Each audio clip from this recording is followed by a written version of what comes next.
Great. So my question, well, welcome to the August 1st Minnesota Safe Routes to School Network call. My name is Elissa Shuffman. I use she and they pronouns. My partner in chaos, Max Singer, is doing all the tech behind the scenes. Thank you, Max. Who are we at the Minnesota Safe Routes to School Network? We are hundreds of dedicated professionals from organizations across Minnesota who are making school communities better places for all students, no matter their background, to walk, bike, and roll safely, to be able to connect to their schools and to their communities. I am doing welcome and introductions. I already introduced myself and Max. We also have Mitch from MnDOT here today to talk about demonstration projects.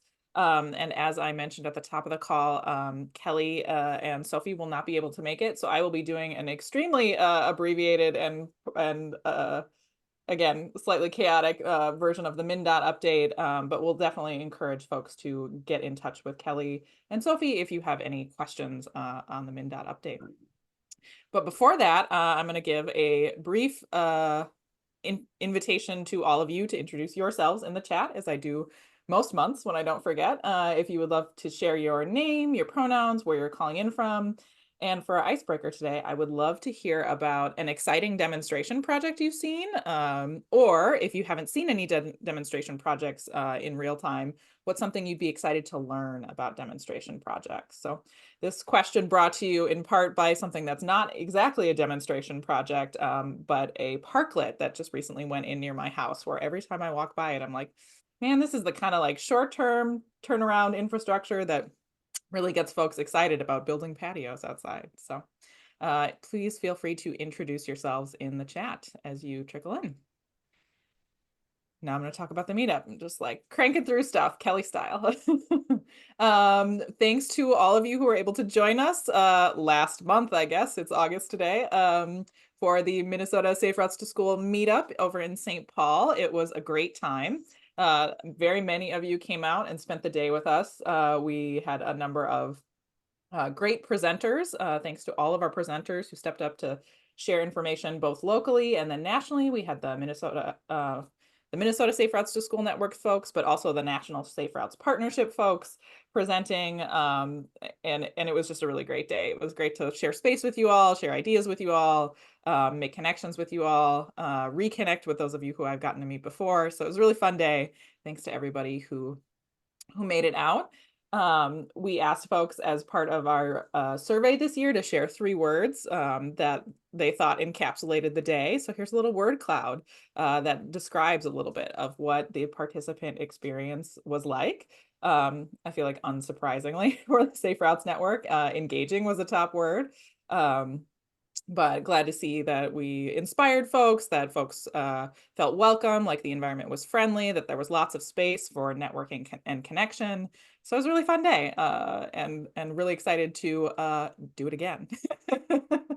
So in terms of next steps we have as a team, as a planning team from the meetup, we are taking the survey feedback to shape a meetup next year. We heard loud and clear folks are interested in doing that again. That networking continues to really be a top priority, having that space for connection time. We definitely got some comments. There's some more work to do on accessibility. And also that like folks want to do everything at the meetup, right? We want lots of space for local stories. We want lots of space for learning nationally. We want lots of small group time. We want lots of large group time. So really trying to continue to strive for balance among many priorities and ideas, just sort of knowing there's more than we can do in a day. And that's part of why we need to do it every year. So we're starting planning and location scouting for next year already. So if you have additional thoughts, ideas, if you weren't able to make it to the meetup and you have thoughts and ideas that weren't able to be shared in our formal survey process, please feel free to get in touch with me.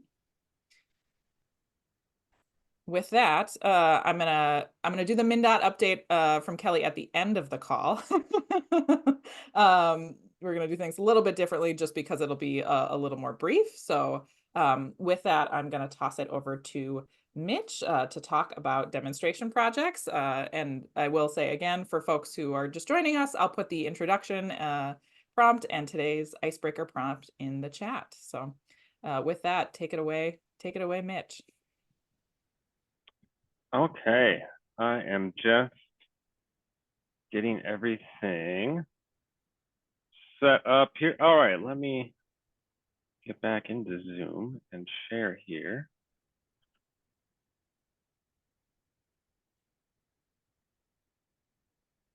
There we go. All right, so we should be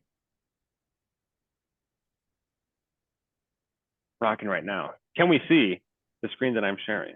I We're good to can, I go. can, All I right. can see the screen and this very cool project that people are working on. Fantastic. This was the 2023 Green Central project that I saw someone had mentioned in the chat going through here. But quickly, hi everyone, my name is Mitch Kiecker. So I work in MnDOT in the Office of Transit and Active Transportation, and I am the Senior Bike and Ped Engineer in our group. And my big connection now to Safe Routes to School is working with and overseeing the demonstration projects. So for all these projects, I'm usually out there with folks hoping to get these put on the ground, making sure that everything's going in correctly, and also importantly, that all of our volunteers are out there and staying safe. So jumping into this, first thing that I want to talk about is first defining what I mean when I'm talking about a demonstration project. And so I'm pretty sure that most people here are aware of what we are discussing, but just for those who might need a refresher, so these are the temporary roadway projects that we can see in this image, where we're usually using paint and striping, and that might be a painted line or a taped line if we have materials, but usually it is made out of plastic and paint, temporary materials that are only going to be installed for anywhere from 1 to 6 months during the warmer season. And the point of this is to allow us to test a new idea or design before committing to building it with full infrastructure. And one of the big impacts is going to be the short-term planning process. So without this being infrastructure, this usually can be planned and figured out from the time that someone says, let's do a demonstration project, to the time that you say it's done, can be anywhere from 4 to 6 months, as opposed to infrastructure, which might take years and years and years. And some people have been waiting for a decade to get things built. And so the nice thing about these projects is that they're able to happen quickly. A few examples of the types of demonstration projects that we've done before are bike lanes. So I was not personally involved with this project. It's a little bit before my time, but it is a great example of bike lane installations where we have the roadway restriped, space is reallocated, and now there is still space for parking, biking, and then also new medians to make the crossings a little bit safer here. Another big one is crosswalk markings and pedestrian lanes. This is an example of a project that was done in the city of New York Mills by Wadena, where we put in a pedestrian lane, a bunch of bump outs, and also these new crossings over a entry and exit ramp on a major highway, Highway 10 here. Big one that I think most people see are curb extensions. These are our bread and butter, where curb extensions happen on most of the demonstration projects, just because they help shorten the crossing distance. And usually they end up being more the effective or visible types of products that we put in. Other things we also do are median islands, where we have people crossing over one lane, stopping, or looking for traffic in the direction and keep going. This is great because it helps break up crossings. Instead of having to go through 2 directions of traffic at once, you just have to look one way, cross, look the other way, and then keep going, which helps especially for younger students, where it might be a little overwhelming or concerning for parents and crossing guards if they have buses and cars and kids going every which direction. Another thing we also do are traffic circles in more calm neighborhood streets near schools, just to help keep people from speeding down the block, and also slowing people who are turning, so that way they have a better chance of looking for anyone who's walking or biking in the area. And then also a part of our Green Central project is this raised crosswalk, which we do have. This was, I believe, purchased by the Department of Health, but we are ended up managing this, and Rochester Public Schools currently has this located near one of their elementary schools for the season right now. So overall, the big project purpose here is we're going to talk about how this is an intermediate step between planning and full construction. And so this is a great opportunity to build community enthusiasm. If you are working on either getting elected officials or people with public authority on board with this project, or really just trying to help with public opinion, where you're saying that, hey, we need something that's safer here. Let's show people how nice it actually is by just putting in a less expensive demonstration project than trying to convince a bunch of people saying, we got to rebuild this street. It's going to cost $500,000. Let's do it. And that's a tough sell in a lot of cases. So that's why these demo projects help test these options and then also collect some engagement information because you get feedback from your community before and after it goes in. Usually after the first week when it's not new anymore and people are like, what the heck is this? What did you do to the street? I can't drive fast anymore. I realize, oh, I actually have to slow down through here and it's kind of nice. And now the kids don't feel like they're going to get run over trying to walk to Casey's to get, some snacks and a pop after school. And then also it's a good opportunity while you are raising funds for an infrastructure project, or if you are looking to find state or federal dollars to build something, it gives you a good chance here to have at least something in the interim where you say, something has to be done. This is unsafe. What can we do? You can start with a demonstration project to get people moving there. So quickly now, I'll just go over some of the projects that we have done for Safe Routes to School. We also have our active transportation program, which has been installing quite a few demonstration projects as well. But I'll highlight these four quickly here throughout the state. And the first one was very interesting. So this is a project in Chaska by Clover Ridge Elementary, where there was a very large roundabout right near the school that we tightened up to make the crossing distances shorter, and then also to help help people slow down through these turns, where there was quite a lot of effort and work that went in to this situation, where we did have the crew out there with our striping cart and a lot of our paint to help shrink down the sides of the space. And also due to the nature of the project, it was a bit of a slow day for drivers. So it's always good to have an opportunity for students to be out there with us to help painting, because when they have kind of a tangible experience working with these projects, it makes it a lot more fun. And also then they get to go back into class and be like, haha, I got to skip history and do this. And then they get excited and tell their friends about the project they just put in. And then they all go out to see it after school and be like, I'm going to cross the street now because either I put it in or my friends put it in. But overall, this was a successful project. Pretty cool, shrinking down a roundabout here from what really feels like 2 lanes to 1 lane to get people moving through there pretty slowly. Next one is a big curb extension project in Sauk Rapids. So this is Pleasant View Elementary. If you notice here, so 11th Street, that's going left to right across the screen here, doesn't have any stop sign. And it is a pretty fast roadway, especially around school dismissal of people getting across the city, either heading towards St. Cloud or away from St. Cloud. And this street corner is right on the edge of the school property area. And so there are quite a few students who are walking and biking home through this intersection. And so what we did here was we put in these curb extensions to really help enhance and highlight this crossing area. Unfortunately, this day we had a little bit of rain, but the City of Public Works crew was very helpful with their leaf blower to help dry off the paint we put down in the morning, so that way we could fix the plastic delineators, because when it is wet, those things do not stick at all. But fortunately, this only set us back about 45 minutes to an hour, because as he was blow drying the ground off, the rest of the space was just kind of naturally drying after the little shower had passed. And so we were able to get this all done before dismissal. This one was pretty impressive, where we had a lot of large vehicles going through here. So we had full-size buses going through. We also had commercial vehicles and people pulling trailers, but also this ended up being a pretty high traffic intersection. But at the end, during dismissal, we had a lot of people out, whether it was folks just walking their dogs, picking up kids, or just older students who were able to walk home alone, going through this area. And we had people stopping. You can see this white car here very far behind the intersection. So that was a great success. Instead of them coming all the way up right to the white edge line, people were giving kids tons of space. And we had comments from parents saying how like, oh, wow, this is so nice. We're so glad someone did something about this. This is fantastic. So that one had a great reception there, and it was good to see a lot of that happening.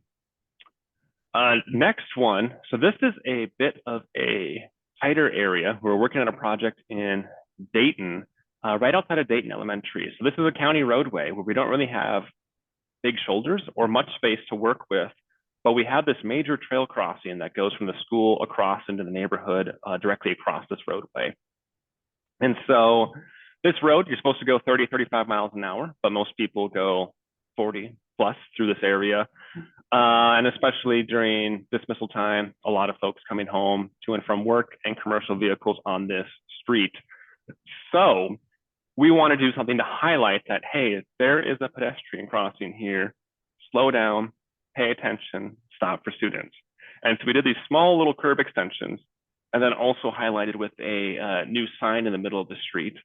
But we had some difficulty figuring out where to place that sign, because in this video I'm going to show, the buses do need to exit the school property and turn right. So we had the bus driver go through and make multiple right turns as we kept chalking off how far it could go. And then I don't know if it cuts off at the end here, but the driver had driven right over the marking that was left on that center line. So we had them go through about 5, 6 times to figure out exactly, okay, we can set this sign here so people know to stop. And then also the bus can get out and turn right without either knocking over that sign or swinging the tail of the bus by and hitting the delineators that we're putting in on the curb extension here. But with that project, we did have a lot of students out there that day doing a small installation. We also fortunately had some of the community police officers stopping traffic or slowing traffic to create a safer environment, because as I mentioned, higher speeds through the area, but getting people to slow down. And then in the end, we had this nice heightened curb extension with this crossing here to create a lot more attention for students who are going through here. And then the last one I have is a small town example. So these are in the communities of Plainview and Elgin in southeastern Minnesota. And so in this space, there is the elementary school in Elgin and the middle and high school in Plainview. And so in Elgin, we had a pretty nice, relaxing morning. It was a small neighborhood street, Main Street, didn't see that much traffic here on the left. Great time to be out there installing, beautiful weather. But then we got to Highway 42 in Plainview, and this place was busy. It is a major highway through the area. So we saw every single agricultural tractor trailer, large equipment going through, and people had places to be because it was the tail end of planting season, and by gosh, people were going to get their crops in this year. And so we had a lot of traffic in this area, which was a bit of a tricky situation to be out there while we were installing. But also I'm thinking like, man, trying to be a pedestrian here crossing towards the middle school and also the high school would be incredibly difficult with the amount of just high-speed vehicles coming over the hill. Again, they're in town, supposed to be going 30. Most people are going 40 plus coming down this hill here. And so in this case, we had to make sure specifically that all of our volunteers were facing from the grass towards the roadway and didn't have a lot of people working in and around the roadway as we had vehicles going through. Had a flagger out there directing traffic too, just to make sure we were staying safe on this project. But overall, some good curb extensions. This was in Elgin. This was the more calm space in the community on Main Street. And then on Highway 42 here, you can already see a truck and a semi barreling on through here near this intersection. But we did also get those shoulders paved in to help bring awareness to the crossing, and then saw a lot more compliance with people stopping and waiting for people after we put it in. So another good improvement, especially in areas where it feels especially unsafe to be out walking around. And with that, what is a state project without some good data and information collection? So at all of our installations, we have these signs that have links to various surveys for people in the area using the project to provide this information. And unfortunately with this, so Kelly and Sophie are the two where this information goes to. So I don't have a ton of good discussion points on what information we're hearing from people on these projects. However, I do know that most often we get very positive reception to these projects. And it happens both during the installation, where we have, especially in small communities, you have like a city manager or a council member who applied for this, and they're so happy that we're out there installing these because their community of 1,000, 2,000 people, they just have too much traffic barreling through. And it's also very great to see people work together, where you might have a neighbor come through and be like, what is this? What are you doing to the roadway? And they're already showing up upset, but then you have your council member out there who's like, oh, no, Bill, we're putting this in so the kids can get to school safely, get you slowing down through here in your truck. We saw you going fast last week, and it's just great to see them sound like, oh, well, I guess I can slow down. I'll have a good day, and people going through. And so it's a great opportunity also to bring communities together around the topic of safety and discussing this, whether it's at meetings or in volunteer groups or whatever activities are bringing people together in their communities. But most often we see a good split of minority of people saying that I hate this is terrible, why do I have to go slowly? A lot of times we'll get the complaint of, I have to drive so slowly through this area, why did you do this? And it's great to see that people are seeing the purpose of the demonstration project, that they have to slow down, not quite fully understanding it, but at least we have a way to start the conversation there. As long as we're able to keep engaging people in these discussions and say why we're asking them to slow down. But otherwise, we see tons of great responses of saying, this is fantastic. My kids feel, or I feel more comfortable having my kids go to school or walk to the pool or to their, whatever it is they're doing in the neighborhood that they're going to, and they don't have to worry about like, oh no, is my child or am I going to be trying to cross the street here and someone doesn't stop for me?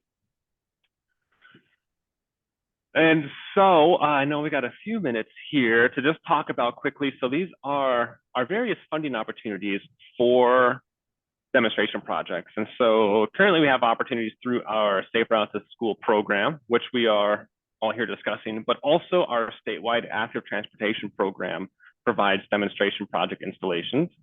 And then also for SHIP communities, statewide health improvement partnership, communities involved with that partnership with the Department of Health also has demonstration project resources. And so this photo example is through that SHIP partnership in the city of St. Peter, where a demonstration project was installed as a part of that.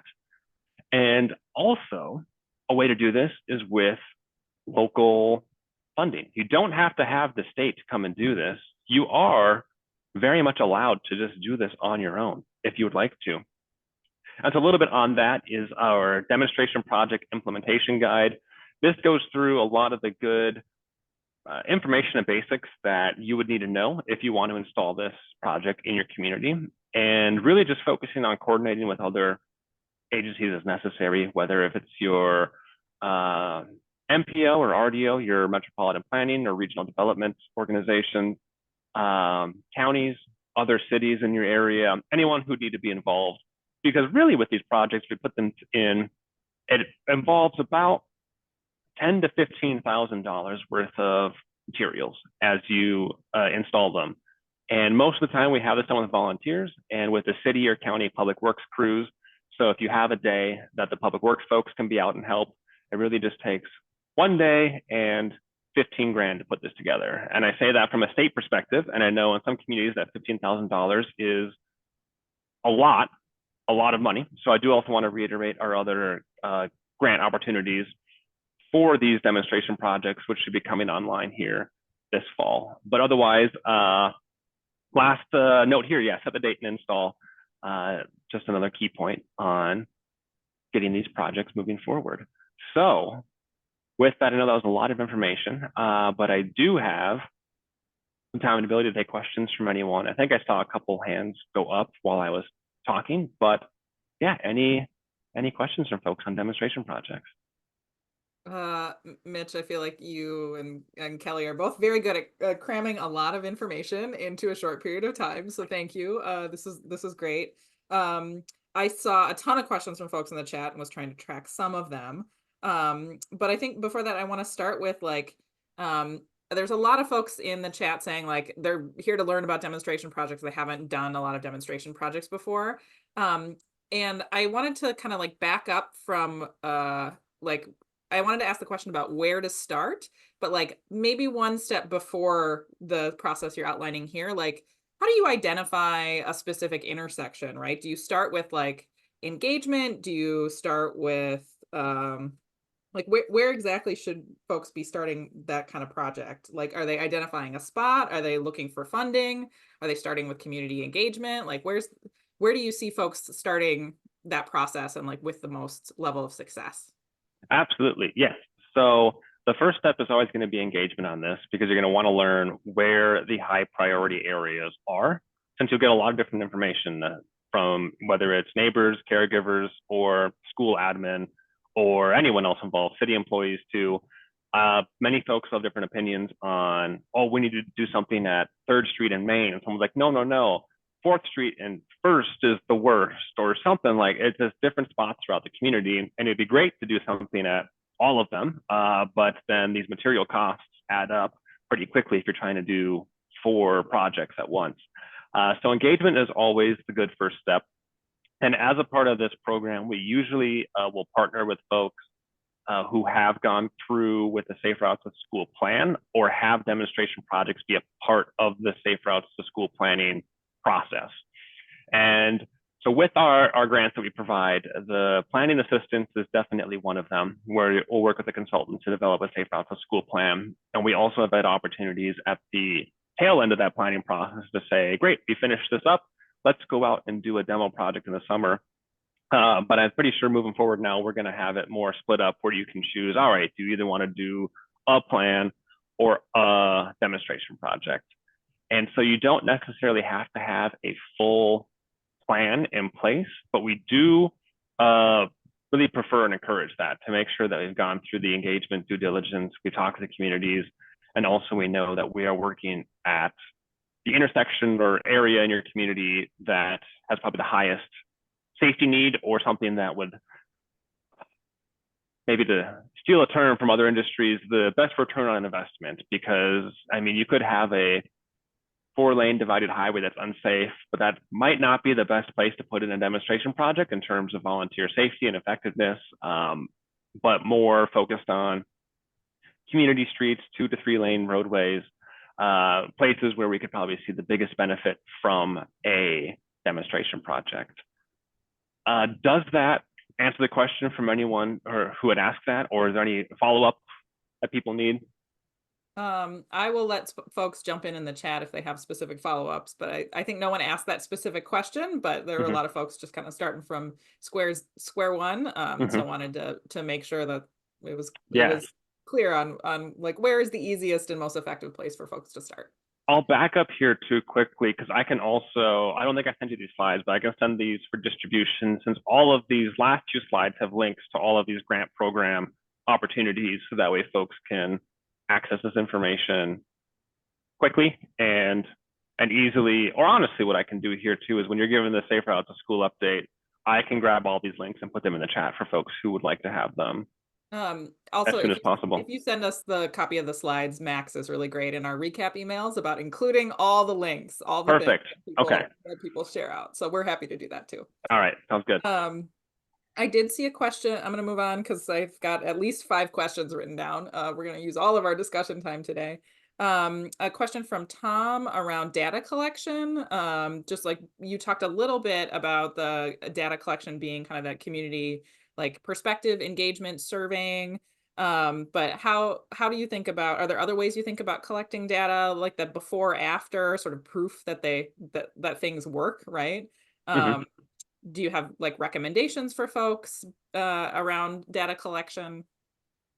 Right. So with demonstration projects, the big thing that they help with are to help build community enthusiasm and almost as a second phase of engagement. And so really a lot of the information you're going to get from a demonstration project is going to be qualitative. You're not going to get a lot of numbers from this type of project, especially because the installation is pretty short. At most, it's usually going to be 6 months, if that.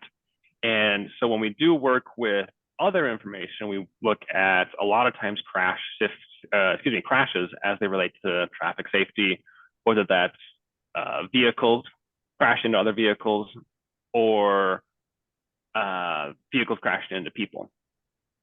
And so with the information that we get, it's usually going to be qualitative survey information. And quite a bit of it also does help with the design that you chose. And so if you have a project that you put in and you say, oh, we're going to put in this very tight, highly pedestrianized area, and then you learn that, oh, the school buses and the mail truck can't get through here, those are actually pretty important, then you might know we got to refine and change this up too. Because we've had demonstration projects where we put in, and whether it's a emergency vehicle or other commercial vehicle that can't get through without constantly knocking over the delineators, we are able to leave behind essentially the sticky pads with the public works crew, and they can go out there and pop off the posts and move them back a foot or two and then stick them back down to see if that project works too. So the numbers that you'll get from this are really going to be related to, does this design work? Can vehicles still get through this area the way they're supposed to?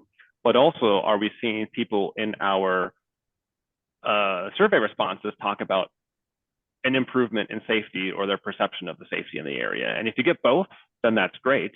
But also, if you don't, that is a good learning opportunity to say, we need to think about this design again, especially if we're pursuing infrastructure, because if we're going to try to build a median like we did in our demonstration project and it doesn't work, people keep running it over, you don't want to build a concrete median that people run over too, especially if someone is standing there at the median, because then that just ends in a tragic traffic crash. And so we want to make sure that the projects we're testing will also work as fully built infrastructure.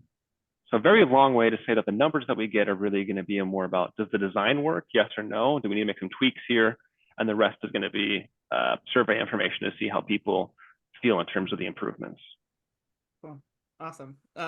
Thanks. That was very clarifying for me. I hope, Tom, you'll jump in if you have follow-up questions on that.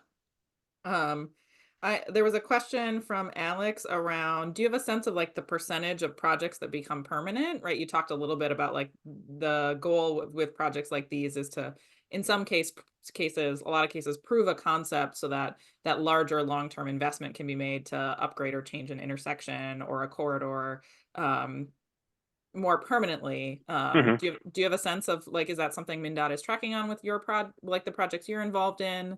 Is that something you're hearing a lot from other folks about, like, yes, this was successful in doing that? Yeah, so it's about, I'd say about half, and it's mostly because it comes down to funding. And I should pause and say it's half of the applicants that get awarded for state infrastructure grants ended up doing a demonstration project. And a lot of times too, a demonstration project can be done to discuss community planning, whether that is, if an example, let's say you're doing a project that's on a county roadway that intersects with a city roadway, and you as a city personally might not have the money to spend, $120,000 on some curb extensions and a median, but the county does, and the county is going to do a project on that roadway in 5 years. You can do this demonstration project and say, look, county, this is great. Let's add this to that roadway project. And that's what we kind of refer to as, in quotes, free projects, in that they're not being added, or they're not being funded through grants or anything. It's a roadway project that was already going to happen, but now you've added these new pedestrian safety improvements to that project because of what you learned in your demonstration project. So we don't really have a way to track that information, but I also know that state-funded demo projects have been used in locally funded construction projects as well. A couple times also we'll have a demonstration project that is built on a state roadway. And so then the MnDOT district in that area, very similar circumstance, will say, well, this roadway is planned to be rebuilt in 4 or 5 years. And then they'll know, okay, we can add these curb extensions or this new feature to that roadway as a part of that construction project. Got it. Yeah, that's clarifying to hear. Sort of there's two routes that folks can take. One is that folks can build a demonstration project knowing that there isn't funding and use it as a case to pursue funding for that project. And in other cases, folks can identify a project that's already underway and use this as a leverage point to make sure that that project is better for people walking and biking. So yep, very cool. There was a specific question from Luke, which I'm going to broaden a little bit. But I think you may have already answered it with your 6-month time frame. Had a question about the raised crossings. Are those removed in winter? How do you deal with winter? I have a question about, like, do we do demonstration projects in the winter, knowing that it is winter many months of the year here, and how we plow things and how people experience an intersection or a corridor can be very different in the winter? Right. So I'll say plow versus demonstration project. The plow wins every time. I have not seen a demonstration project that has beat a plow, but I would be very impressed if I do one day. However, in the case, so most of our projects are planned to come out in around October, but we have had communities that say, we want to leave this up through winter and really just kind of see what happens and make efforts to not have plows run over the equipment that's been put out there, the installations. But when it comes to these projects, if you're going to do it in the winter time, I would say to do paint and not tape, because tape is very easy for a plow blade to just rip up. At the flex posts, the delineators, fortunately, are reflective, and for most snowfalls are taller than them. I don't think we've had a 2.5-foot snowfall in many decades, unless if maybe someone's community on the call did have one recently. So most of the time, the delineators will be sticking above the snow, so that way plow operators will be able to see them and hopefully navigate around them. But also, winter maintenance isn't perfect. So just if you're going to plan to leave a demonstration project up to the winter, you're gonna lose some parts, and so that's why it's good to plan to have extra plastic delineator posts or extra paint to come back and touch it up in the springtime, or maybe during snow melt or thaw in some point of winter if you want to get out there. I will say that the butyl pads, the sticky pads that we use don't work if it's below 45 degrees. And so it's really just a fall or a springtime installation, as long as it's not warm out. But in the case, I am looking forward to seeing how some of our projects will fare through the winter, as we're going to be installing them later this year. I know there's one in Alex, in the city of Alexandria, that we're going to be putting in. This is part of our active transportation program, as well as in the city of St. Peter. And I believe Coon Rapids is on that list. And I think that all three are going to try to have them stay up through winter. So we'll have more information on how that goes. But these won't necessarily be by schools, since they're part of the AT program. But however, they're going to serve the same function of improving pedestrian crossings, whether it's near other key destinations in the area. Cool. So more to learn. Lots that we are learning, but more to learn about demonstration projects through winter. I'll say I know it's possible. Some of the communities in the metro will do these on their own. I know the city of Minneapolis is very big on just putting out new curb extensions with these posts, and they've been up to the winter time. They get beat up pretty easily, but as long as you're prepared to come back out in the spring and replace some or most of your delineator posts, they can keep looking pretty fresh each year. Yes, as someone who lives in Minneapolis, there was a period of time where I did make it a hobby to collect all the old delineator posts that got taken out by the plows, as they did. Cool. So I have one more question here. And CJ, I'm gonna hope I do your question justice, but if you want to jump off mute and see if I get it right. So uh, what part of what CJ highlighted in their question is around sort of like how do these demonstration projects connect to like our standard designs in the planning and engineering world, right? So CJ's question was around demonstration projects are here to prove a concept, and then can those concepts become part of how we like do standard design for our streets and our communities? Is there a way that like the evidence that we're gathering about how these things work um, can connect and sort of become like the default, right? Part of what we're doing here is we're saying like, oh, the way that we're building streets really isn't working for people walking, biking, and rolling. So let's put in some fixes. So I don't know if you can like, is there a connection between like demonstration projects and sort of like, I mean, you're at MnDOT, so I'm gonna use MnDOT as an example, how MnDOT like chooses to build roadways in the long term and MnDOT's like roadway guidance. Um, CJ, did I get the question? Mitch, is that clear? Mhm. I understand this question because also it's what I'm trying to do and trying to push some of our practices towards this direction. So the short answer to this is yes. These the demonstration projects help inform what we can do when it comes to infrastructure or how far we can push the envelope. I would say it is much more impactful at a city or county level, just because MnDOT roadways usually are going to have high traffic, high speeds, or just not be appropriate for a demonstration project because you're not going to put one on the interstate. And I will say though, many of the roadways that MnDOT does manage are 2 to 3 lane roadways that go through the middle of town, and sometimes are also the commercial corridor where all the historic business properties are along that. And that becomes a very important space where people are living and shopping, where it'd be much more appropriate for us to have a demonstration project or these types of improvements. But like I mentioned before, is that the demonstration projects also need to work. And in this job, I've learned more and more is that commercial vehicles are big. And when a commercial vehicle, whether it's someone pulling a 32-row planter behind their tractor or a 62-foot semi-tractor trailer trying to make a left turn, those vehicles take up a lot of space.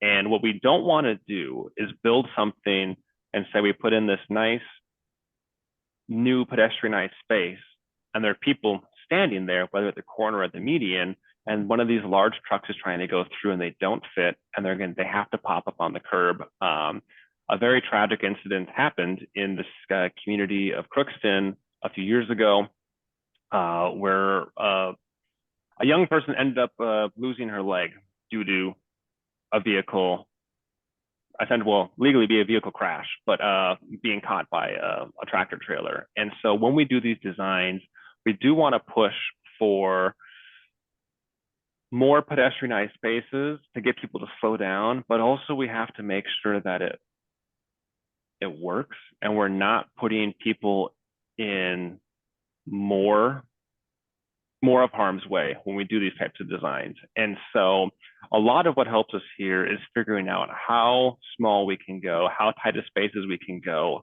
But then it also is going to come down to a culture shift to really just say, if we want to go or do more than what we showed in our demonstration project and say, well, we need 18 feet for this truck to get through, it might come down to the point of saying like, well, if we want to do something better than that, we're going to have to say no trucks on this roadway. And then now you're going to be fighting with, commercial businesses, agricultural co-ops, counties. Now you're going to have a lot of other people who are at the table saying, all right, if you want me to come into town on a different roadway or turn somewhere else and access, my loading space this other way, that's going to cause another whole conversation. I think that's going to be the next step, is trying to understand that we've been working so hard to accommodate large vehicles, but now can we have the conversation of saying, what if we restrict large vehicles to make this project better, but knowing there's going to be a lot of pushback, and how do you navigate that pushback? And so as an engineer, I say, well, I don't have to do that. That's what all the planners do. But I also know that's a lot of good work that I do not excel in, is having those conversations. But I know a lot of folks on this call are great at having those conversations and getting that ball moving and figuring out those types of those problems we're facing. Yeah, yeah, it's complicated, and I appreciate you bringing it back to like this is about people, right? And when we talk, when we spend 45 minutes talking about the ins and outs of like an engineering project, it can be really easy to get so focused on those details that you lose sight of the fact that we're like this is about the human experience, about the people who are walking, biking, rolling in this area, and we gotta make sure that that is always our North Star. So thank you. I think we are pretty close to time because I do want to have 5 minutes to give the abbreviated MnDOT update. But I'm gonna pause and see if anybody has any more questions. These were such good questions. I learned so much from your questions. I appreciate folks surfacing all of these different things. So I'll just do my standard awkward pause, too long, in case anybody wants to raise a hand.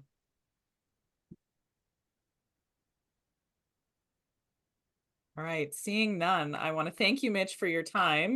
This was a great presentation. I so appreciated some of the things you said about like a demonstration project is a community builder, right? Like the example you gave of like folks driving by the project and then having a conversation with those folks from the community who are volunteering. So I think it can be it's a good reminder that it is here for some engineering outcomes, and also it can be its own form of engagement in real time as we're doing the engineering thing. So thank you, and thank you for all your work with communities across the state. We appreciate you. Of course. Thank you, everyone. All right, with that, I'm going to give a very short MnDOT update. I can get these slides open. I'm holding a notebook and my slides and my microphone. Just a lot of things going on.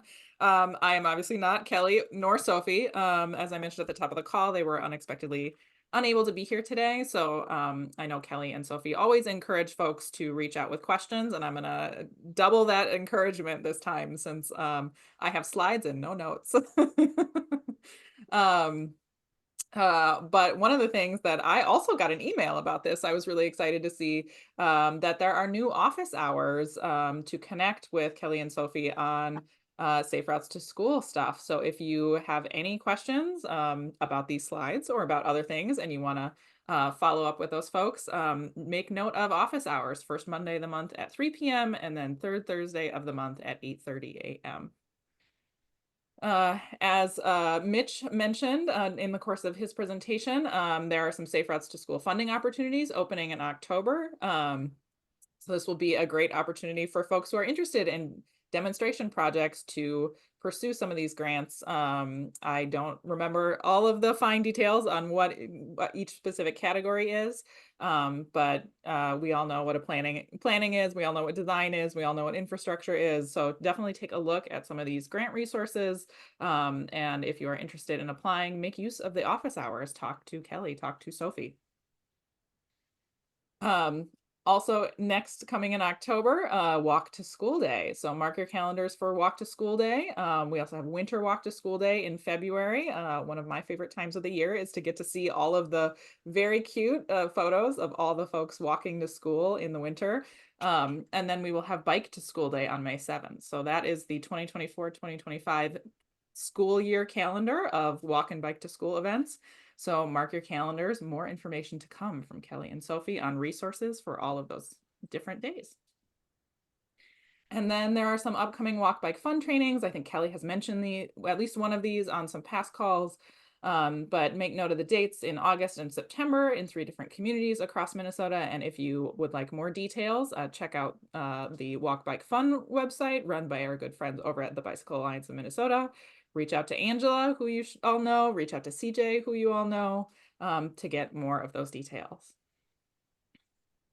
And then, as I noted, don't reach out to me with questions. I am not Kelly. Reach out to Kelly with questions. Kelly's email is on this slide. We'll include it in the follow-up email with all of the links and resources from today also. So definitely reach out to Kelly if you have any questions. With that, I think we are pretty close to done, other than I'm going to share a slide with the next call dates on it, if I can get if I can get there. I'm not sure I can get back to one more slide. No. What is it doing? It wouldn't be a safe routes call without at least one highly difficult technical assistance moment. My slides started over when I tried to share this slide. So our next network call is September 5th. As I mentioned, Walk to School Day is in October. And so at the beginning of September, we're going to be talking about Walk to School Day. We're going to be talking about the cool things that people do to engage the whole school in Walk to School Day. So we'll have some great local presenters talking about their success stories. And then we will have throughout the fall at our normal first Thursday at 10 a.m. time, our calls. So we'll have one in October, November, and then December, we'll do our year-end wrap-up as we usually do. So thank you all for being here this morning. Thank you for bearing with me through some unexpected pivots and some technical snafus. I hope you have a lovely rest of your Thursday and a great weekend, and we will see you all next month. Take care.